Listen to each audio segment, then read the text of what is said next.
Patuloy ang malawakang pamamahagi ng relief goods sa Dagupan City para sa mga pamilyang naapektuhan ng matagal na pagbaha. Ayon sa lokal na pamahalaan, target nitong maabutan ng food at non-food assistance ng 26,000 pamilya kasabay ng patuloy na koordinasyon sa Department of Social Welfare and Development o DSWD Region 1. Sinabi ng alkalde na malaking tulong ang mga supply mula sa DSWD dahil limitado ang sariling resources ng lungsod para tugunan ang pangangailangan ng libo-libong apektadong residente. Yung lahat na binigay sa atin, siguro umabot na ho ng 50% ng CBMS ay mauubos natin up to tomorrow. And then, naghingi ako ng additional kasi yung nangyari ngayon na baha, medyo malalim.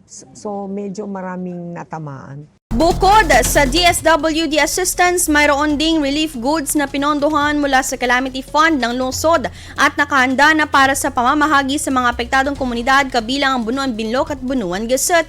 May mga karagdagang food packs din umanong nagmula sa ibang opisyal ng pamahalaan. Kabilang dito, ang humigit kumulang 3,000 food packs na ayon sa alkalde na ipamahagi rin sa pamamagitan ng tanggapan ng kongresista.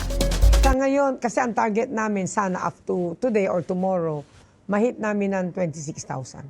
Pero si Congresswoman Manay, alam ko, nagbigay din ng 3,000 today. So, nagtutulungan naman kami ni Congresswoman. So, hopefully, makover natin kahit na 70%. Gayunman, nananatiling hamon ng pondong kakailanganin sakaling magtagal pa ang baha. Ayon sa alkalde, limitado na ang maaaring pagkunan ng lungsod para sa patuloy na disaster response kaya humihingi pa siya ng karagdagang relief allocation mula sa DSWD. Target umano ang dagdag na 20% na assistance bilang paghahanda sa patuloy na pangangailangan ng mga pamilyang nanatiling apektado ng baha.